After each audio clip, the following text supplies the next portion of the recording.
បាទសួស្តីបងប្អូនទាំងអស់គ្នាបាទសូមស្វាគមន៍ចូលមកកាន់ Channel Saron DGN យើងខ្ញុំបាទហើយថ្ងៃនេះផងដែរខ្ញុំមានចំណេះដឹងខ្លីមួយយកមកចែកជូនបងប្អូនជាបន្តទៀតហើយបាទហើយតាក់ទងទៅលើចំណេះដឹងនោះគឺជារបៀបកំណត់បាទសំឡេងរោទៅលើកម្មវិធី Messenger បាទនៅលើទូរស័ព្ទដៃ Smartphone ប្រភេទ Android បាទអញ្ចឹងតើការកំណត់សំឡេងរោទៅលើកម្មវិធី Messenger នោះវាមានវិធីសាស្ត្របែបណាចឹងបងប្អូនសូមចូលទៅតាមដានជាមួយខ្ញុំទាំងអស់គ្នាបាទបងប្អូនជំហានដំបូងបងប្អូនសូមធ្វើការបើកទៅលើកម្មវិធី Facebook បាទយើងបើកទៅលើកម្មវិធី Facebook មកបន្តមកទៀតបងប្អូនបាទនេះកម្មវិធី Facebook បាទជា Facebook ហើយបន្តមកទៀតបងប្អូនសូមចុចទៅលើ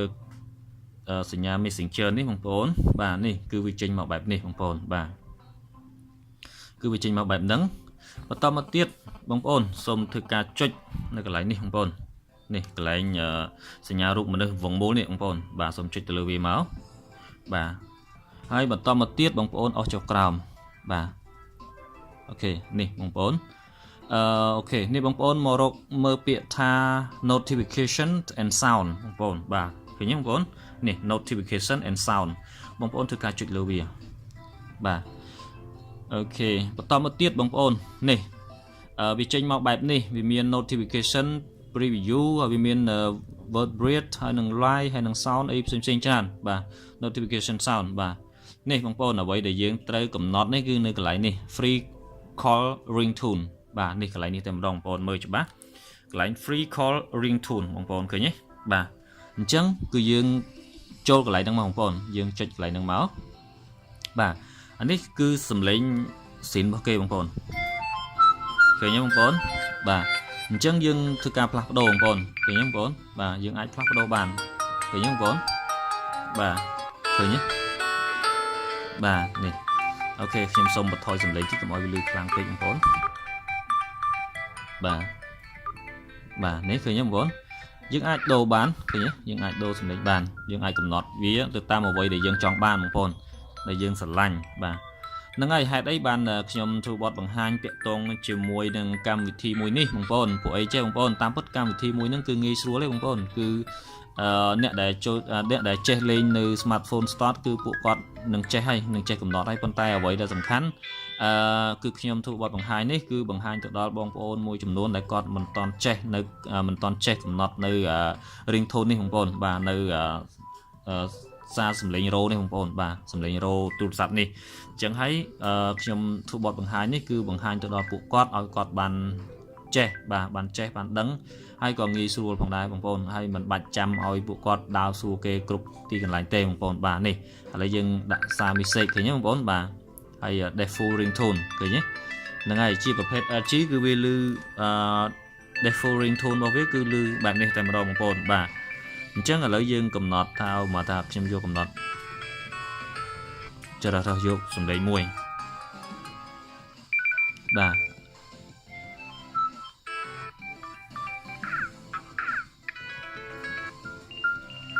បាទឥឡូវខ្ញុំសុំនេះដាក់សំឡេង message ចុះបងប្អូនបាទនេះសំឡេងនេះបាទអាហ្នឹងដូចជាដដែលទេបងប្អូនអូខេអត់អីឥឡូវយើងរឿងនេះបាទយើងយកនេះចុះបាទបន្តមកទៀតយើងចុច OK មកនៅពេលដែលយើងចុច OK មកគឺវាលោតមកកន្លែងនេះគឺសំឡេងនឹងតែម្ដងព្រោះអីនេះវាជាភាសាកូរ៉េខ្ញុំមិនដឹងថាយ៉ាងម៉េចទេប៉ុន្តែគ្រាន់តែយើងអាចកំណត់ឮសំឡេងហើយបងប្អូនយើងឮសំឡេងហើយយើងចុច OK មកវាលោតមកកន្លែងហ្នឹងបងប្អូនបាទអូខេហ្នឹងមួយហើយមួយវិញទៀតបងប្អូនដែលយើងបើកទៅលើកម្មវិធី Messenger តែម្ដងបងប្អូនបាទឥឡូវយើងចូលទៅ Home វិញបាទយើងទៅស្វែងរកនៅនេះបងប្អូននេះកម្មវិធី Messenger បងប្អូនបាទជួនកាលទូរស័ព្ទខ្លះវាអត់តាន់មានដូចថាមកថាយើងទិញថ្មីជ្រើងមកអញ្ចឹងវាអត់តាន់មានកម្មវិធី Messenger ហ្នឹងគឺយើងត្រូវការ install វាបងប្អូនបាទតែនេះខ្ញុំសូមបង្ហាញទៅលើកម្មវិធី Messenger ហ្នឹងតែម្ដងឲ្យងាយស្រួលកុំឲ្យចូល Facebook ហើយទៅបើកនៅកម្មវិធី Messenger អីញ៉ៃទៀតបងប្អូនឥឡូវយើងចូលមកយើងចូលនៅក្នុងហ្នឹងតែម្ដងបងប្អូនបាទយើងចូលនៅក្នុង Messenger ហ្នឹងបងប្អូនអូខេឥឡូវចេះបងប្អូនហើយមុននឹងខ្ញុំចូលនៅកម្មវិធី Messenger បង្ហាញបងប្អូនបន្តទៀតនេះសូមបងប្អូនជួយចុច share នៅវីដេអូនេះម្នាក់មួយផងបាទដើម្បីជាការចែករំលែកទៅដល់បងប្អូនយើងមួយចំនួនដែលគាត់មិនទាន់ចេះនៅការកំណត់នៅសំឡេងរោលើទូរស័ព្ទដៃsmartphone ប្រភេទ Android នេះផងដែរបងប្អូនបាទអូខេតោះយើងចូលទៅទាំងអស់គ្នាបងប្អូនសូមចុចទៅលើពាក្យ នេះមកបងប្អូនបាទនេះគឺដដែលទេបងប្អូនឃើញទេពេលណាដែលយើងចុចមកគឺវា load មកអញ្ចឹងហើយយើងចូលកំណត់ទៅនឹងដដែលមកបងប្អូនណាយើងចូលកំណត់មកឃើញទេបន្ទាប់មកយើងចុច OK មកគឺវាជាការស្រេចហើយបងប្អូនគឺវាងាយស្រួលមែនទែនបាទហើយមួយវិញទៀតបងប្អូនខ្ញុំសូមបង្ហាញបន្ថែមបន្តិចបងប្អូនបាទសូមបង្ហាញកន្លែងនេះបងប្អូននេះភាគច្រើនគឺបងប្អូនតែងតែនិយាយថាលេងទៅលើកម្មវិធី Messenger ឆាតទៅវិញទៅមកអញ្ចឹងទៅស្រាប់តែរូបភាពបងប្អូនបាទរូបភាពរបស់គេហ្នឹងស្រាប់តែ save ចូលបាទរូបភាពរញ៉េរញ៉ៃហ្នឹងគឺ save ចូលនៅក្នុងទូរស័ព្ទsmartphone របស់យើងហ្នឹងតែម្ដងបងប្អូនគឺ save ចូលនៅក្នុង memory ទូរស័ព្ទរបស់យើងបាទដោយមិនដឹងខ្លួនបាទអញ្ចឹងនេះជាដំណោះស្រាយសូមបងប្អូនឈប់បារម្ភទៀតទៅបាទយើងនៅចូលមកកន្លែងនឹងដដែលបងប្អូនយើងចូលកន្លែង Messenger នឹងដដែលហើយយើងចូលរូបមនុស្សនឹងដដែល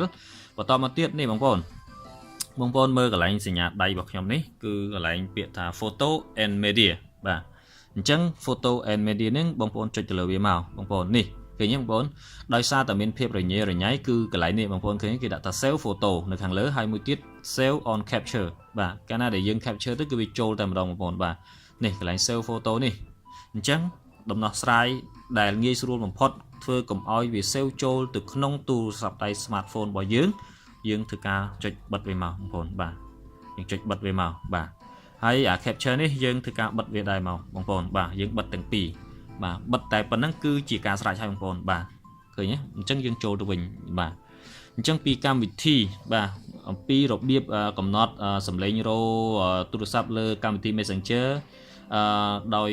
ប្រតិបត្តិការប្រព័ន្ធ Android នេះក៏វាមានតែប៉ុណ្ណឹងបងប្អូនហើយសូមបងប្អូនជួយ share នៅវីដេអូនេះម្នាក់មួយផងដើម្បីជាការចែករំលែកបាទទៅដល់បងប្អូនយើងដែលមិនទាន់ចេះហើយបើបងប្អូនចេះហើយក៏សូមអធិស្ឋានពីបងប្អូនបើសិនមានការខុសឆ្គងអីបន្តិចបន្តួចសូមបងប្អូនជួយ comment ទៅលើក្រោមវីដេអូរបស់យើងខ្ញុំនេះខ្ញុំនឹងកែសម្រួលបន្ថែមបាទអូខេ